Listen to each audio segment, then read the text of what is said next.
Hai Nrsimha ki jai.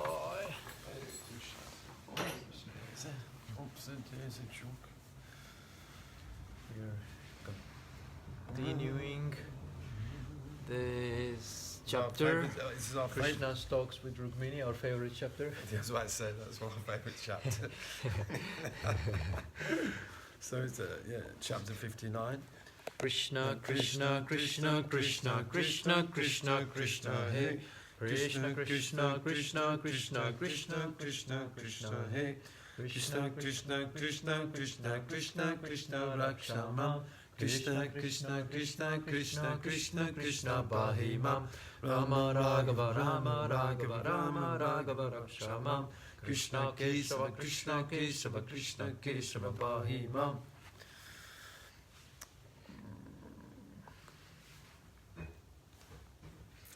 Besides this, I am not very polished, even in social etiquette.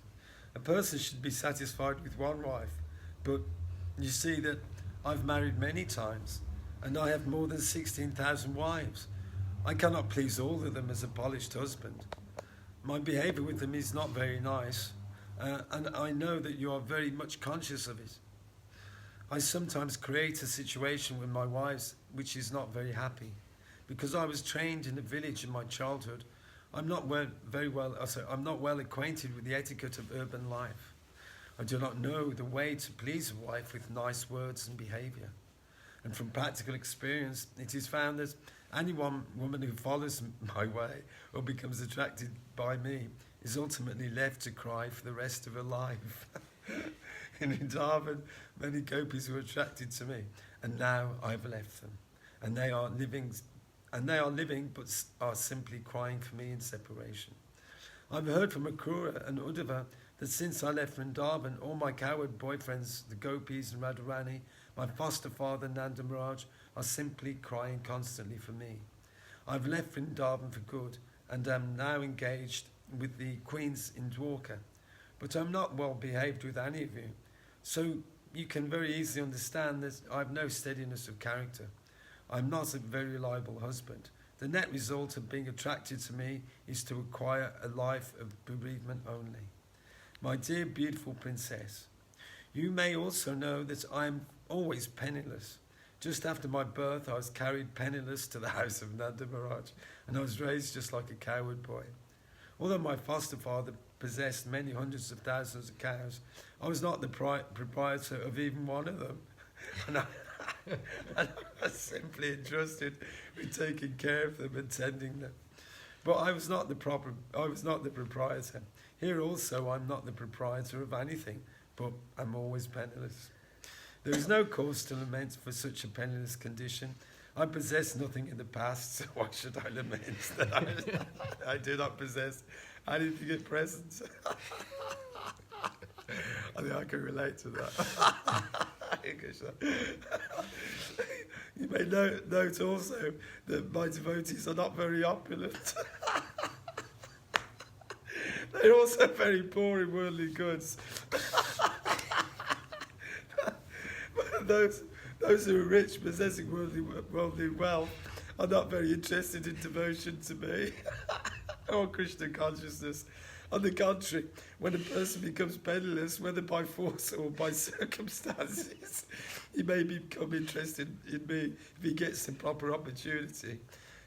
Persons who are proud of their riches, even if they are offered association with my devotees, do not take advantage of consciousness of me. In other words, the poorer class of men may have some interest in me, but rich men have no interest. I think, therefore, that your selection of me was not very intelligent.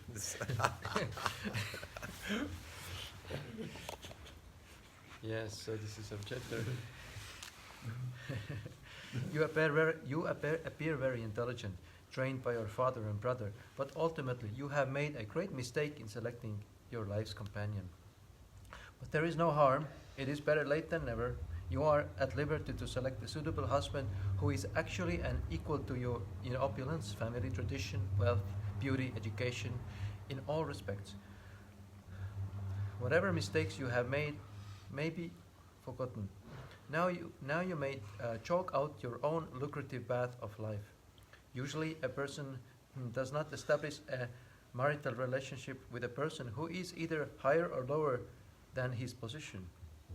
My dear daughter of the king of Vidarbha, I think you did not consider very graciously, sagaciously before your marriage. Thus you made a wrong selection by choosing me as your husband. You mistakenly heard about my having very exalted character, although factually I was nothing more than a beggar. Without seeing me and my actual position, simply by hearing about me, you selected me as your husband. That was not very rightly done. Therefore, I advise you that it is better late than never. You may now select one of these great Kshatriya princes and accept him as your life's companion, and you may reject me. Krishna was proposing that Rukmini divorce him at a time when Rukmini already had many grown-up children. Therefore, Krishna's whole proposition appeared to be something unexpected because, according to Vedic culture, there was no such thing as separation of husband and wife by divorce. Nor was it possible for Rukmini to choose a new husband in an advanced age when she had many married sons. To Rukmini, every one of Krishna's proposals appeared crazy, and she was surprised that Krishna could say such things. Simply as she was, her anxiety was increasing more and more at the thought of separation from Krishna. Krishna continued, "After all, you have to prepare yourself for your next life. I therefore advise that you select someone who can help you in both this life and the next, for I am completely unable to help. My dear beautiful princess, you know that all the members of the princely order, including Shishupal, Shalva, Charasanda, Dantavakra, and even your elder brother Rukmi, are all my enemies. They do not like me at all. They hate me from the cores of their hearts. All these princes were very much puffed up with their worldly possessions and did not care a fig for anyone who came before them. In order to teach them some lesson, I Agreed. I agreed to kidnap you, according to your desire. Otherwise, I actually have no love for you, although you loved me even before the marriage. As I have already explained, I'm not very much interested in family life or love between husband and wife. By nature, I'm not very fond of family life, wife, children, home, and opulences. As my devotees are always neglectful of all these worldly possessions, I'm also like that. Actually, I'm interested in self-realization. That gives me pleasure, and not this family life. After submitting his statement, Lord Krishna suddenly stopped. The great authority Shukadeva Goswami remarks that Krishna almost always passed his time with Rukmini, and Rukmini was a bit proud to be so fortunate that Krishna never left her even for a moment. Krishna, however, does not like any of his devotees to be proud. As soon as a devotee becomes so, by some tactic, he cuts down that pride. In this case also, Krishna said many things which were hard for Rukmini to hear. She could only conclude that although she was proud of her position, Krishna could be separated from her at any moment. Rukmini was conscious that her husband was not an ordinary human being. He was the Supreme Personality of Godhead, the Master of the three worlds. By the way he was speaking, she was afraid of being separated from the Lord, for she had never heard such harsh words from Krishna before. Thus she became perplexed with fear of separation, and her heart began to palpitate. Without replying to a word of Krishna's statement, she simply cried in great anxiety, as if drowning in an ocean of grief. She silently scratched the ground with the nails of her toes, which reflected reddish light on the ground. The pink tears from her eyes mixed with the black cosmetic ointment from her eyelids, and the waters dropped down, washing the kumkuma and saffron from her breasts. Choked up on account of great anxiety, unable to speak even a word, she kept her head downward and remained standing just like a stick. Due to extremely painful fear and lamentation, she lost all her powers of reason and became weak, her body losing so much weight that the bangles on her wrists became slack. The chamara rod with which she was serving Krishna immediately fell from her hand. Her brain and memory became puzzled, and she lost consciousness. The nicely combed hair on her head scattered here and there, and she fell down straight, like a banana tree cut. Oops. 2 pages. Down by a wall, but Lord Krishna immediately realized that Rukmini had not taken his words in a joking spirit. She had taken them very seriously, and in her extreme anxiety over immediate separation from him, she had fallen into this condition. Lord Shri Krishna is naturally very affectionate towards his devotees, and when he saw Rukmini's condition, his heart immediately softened. At once he became merciful to her. The relationship between Krishna and Rukmini was as Lakshmi Narayan. Therefore, he appeared before her in his four-handed manifestation of Narayan. He got down from the bedstead, brought her up by her hands, and, placing his cooling hands on her face, smoothed her scattered hair on her head. Lord Krishna dried the wet breast of Rukminiji with his hand. Understanding the seriousness of Rukmini's love for him, he embraced her to his chest. The Supreme Personality is expert in putting a thing reasonably for one's understanding, and thus he tried to retract all he had said before. He is the only resort for all devotees, and so he knows very well how to satisfy his pure devotees. Krishna understood that Rukmini could not follow the statements he had made in a joking way. To counteract her confusion, he again began to speak as follows. My dear daughter of King Vidarbha, my dear Rukmini, please do not misunderstand me. Don't be unkind to me like this. I know that you are sincerely and seriously attached to me. You are my eternal companion. The words which have affected you so much are not factual. I wanted to irritate you a bit, and I was expecting you to make counter answers to these joking words. Unfortunately, you have taken them seriously. I am very sorry for it. I expected your red lips would tremble in anger when you heard my statement, and that you would chastise me in many words. O perfection of love, I never expected that your condition would be like this. I expected that you would put your blinking eyes upon me in retaliation, and that I would be thus unable to see your beautiful face in that angry mood. My dear beautiful wife, you know that because we are householders, we are always busy in many household affairs, and long for a time when we can enjoy some joking words between us. That is our ultimate gain in household life. Actually, householders work very hard day and night, but all fatigue of the day's labour is minimized as soon as they meet. Husband and wife together and enjoy life in many ways. Lord Krishna wanted to exhibit himself. I was going a bit over there. So, Lord Krishna.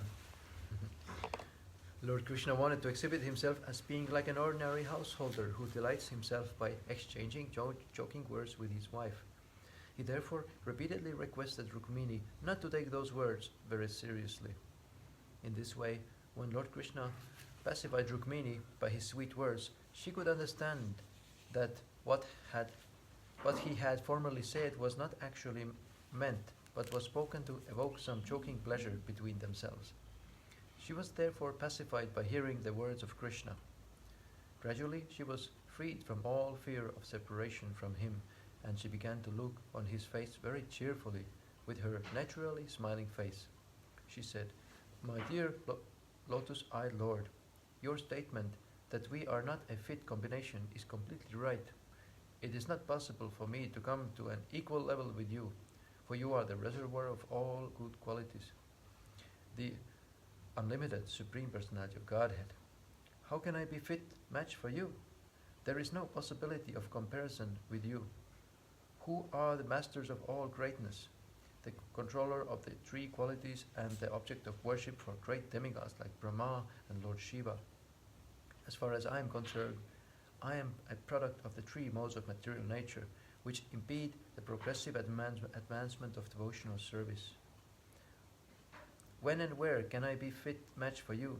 My dear husband, you have rightly said that being afraid of the kings you have taken shelter in the water of the sea. But who are the kings of this material world? I do not think that the so-called royal families are kings of the material world. The kings of the material world are the three modes of material nature, who are actually its controllers. You are situated in the core of everyone's heart, where you remain completely aloof from the touch of the three modes of material nature, and there is no doubt about it. You say you always maintain enmity with the worldly kings, but who are the worldly kings? I think the worldly kings are the senses. They are most formidable, and they control everyone. Certainly, you maintain enmity with these material senses. You are never under the control of the senses. Rather, you are the controller of the senses, Rishikesha. My dear Lord, you have said that you are bereft of all royal power, and that is also correct. Not only are you bereft of material world supremacy, but even your servants, those who have some attachment to your lotus feet, also give up supremacy over the material world, because they consider the material position to be the darkest region which checks the progress of spiritual enlightenment. Your servants do not like material supremacy. So what to speak of you? My dear Lord, your statement that you do not act as an ordinary person with a particular aim in life is also perfectly correct. Even your great devotees and servants, known as great sages and saintly persons, remain in such a state that no one can get any clue to the aim of their lives. Human society considers them crazy and cynical. The aim of life remains a mystery to the common human being.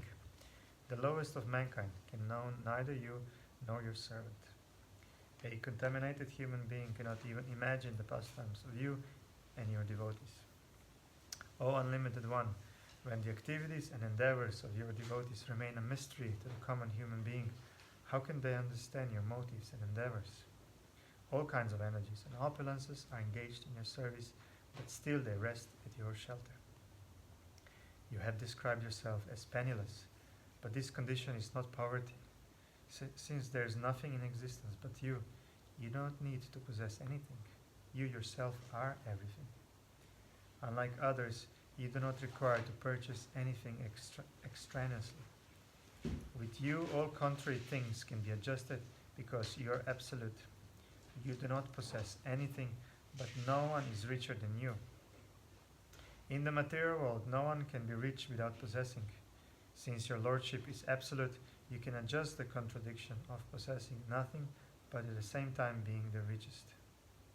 In the Vedas it is stated that although you have no material hands and legs, you accept everything offered in devotion by the devotees. You have no material eyes and ears, but still you can see and hear everything everywhere. Although you do not possess anything, the great demigods who accept prayers and worship from others come and worship you to solicit your mercy. How can you be categorized among the poor? My dear Lord, you have also stated that the richest section of human society does not worship you. This is also correct, because persons who are puffed up with material possessions think of utilizing their property for sense gratification.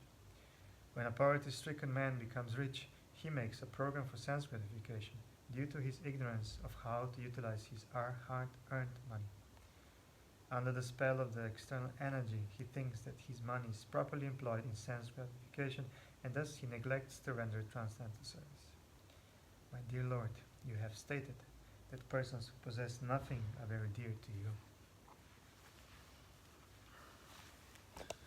Renouncing everything your devotee wants to possess, you only. I see therefore that a great sage like Narada Muni, who does not possess any material property, is still very dear to you, and such persons do not care for anything but your lordship. My dear Lord, you have stated that a marriage between persons equal in social standing, beauty, riches, strength, influence, and renunciation can be a suitable match. But this status of life can be possible only by your grace. You are the supreme perfectional source of all opulences. Whatever opulent status one may have is all derived from you. As described in the Vedanta Sutra, Jamadhyayasya yataha, you are the supreme source from which everything emanates. the reservoir of all pleasures. Therefore, persons endowed with knowledge desire only to achieve you and nothing else. To achieve your favour, they give up everything, even the transcendental realization of Brahman. You are the supreme ultimate goal of life. You are the reservoir of all interests of the living entities. Those who are actually well motivated desire only you, and for this reason they give up everything to attain success. They therefore desire to associate with you in the society of the servitors and the served in Krishna consciousness. One is not subjected to the pains and pleasures of material society, which functions according to sex attraction. Therefore, everyone, man and woman, should seek to be an associate in your society of servitors and served. You are the Supreme Personality of Godhead. No one can excel you, nor can anyone come up to an equal level with you. The perfect social system is in which you remain the centre, being served as the Supreme, and all others engage in as your servitors. In such a perfectly constructed society, everyone can remain eternally happy and blissful. My Lord, you have stated that only the beggars praise your glories, and that is also perfectly correct. But who are those beggars? Those beggars are all exalted devotees, liberated personalities, and those in the renounced order of life. They are all great souls and devotees who have no other business than to glorify you. Such great souls forgive even the worst offender. Those so-called beggars execute their spiritual advancement in life, tolerating all tribulations in the material world. My dear husband, do not think that I accepted you as my husband as my inexperience. Actually, I followed all those great souls. I followed the path of those great beggars and decided to surrender my life unto your lotus feet. You have said that you are penniless, and that is correct, for you distribute yourself completely to these great souls and devotees. Knowing this fact perfectly well, I rejected even such great personalities as Lord Brahma and King Indra. My Lord, the great time factor acts under your direction only. The time factor is so great and powerful that within moments it can effect devastation anywhere within the creation. Considering all these factors, I thought Charasanda, Shishupal, and similar other princes who wanted to marry me to be no more important than ordinary insects. My dear the all-powerful son of Vasudeva, your statement that you have taken shelter within the water of the ocean, being afraid of all the great princes, is quite suitable, but my experience with you contradicts this. I have actually seen that you kidnapped me forcibly in the presence of all these princes. At the time of my marriage ceremony, simply by giving a jerk to the string of your bow, you very easily drove the others away and kindly gave me shelter at your lotus feet. I still remember vividly that you kidnapped me in the same way as a lion forcibly takes its share of hunted booty, driving away all other small animals within the twinkling of an eye. My dear lotus-eyed Lord, I cannot understand your statement that women and other persons who have taken shelter under your lotus feet pass their days only in bereavement. From the history of the world, we can see that princes like Anga, Prithu, Bharata, Yayati, and Gaya were all great emperors of the world, and there were no competitors to their exalted positions. But in order to achieve the favor of your lotus feet, they renounced their exalted positions and entered the forest to practice penances and austerities. When they voluntarily accepted such a position, accepting your lotus feet as all in all, does it mean they were in lamentation and bereavement? My dear Lord, you have advised me that I can still select another from the princely order and divorce myself from your companionship. But my dear Lord, it is perfectly well known to me that you are the reservoir of all good qualities. Great saintly persons like Narada Muni are always engaged, simply glorifying your transcendental characteristics. If someone simply takes shelter of such a saintly person, he immediately becomes freed from all material contamination. Yes, we have many pages left of this chapter. Tomorrow Thank you. Hare Krishna. Hare Krishna. Hare Krishna. Jai Shri Shri Panchatattva ki Jai. Jai. Beautiful new flower arrangement. Yes. Beautiful new flower arrangement made by Shiromi Mataji. People Haribol.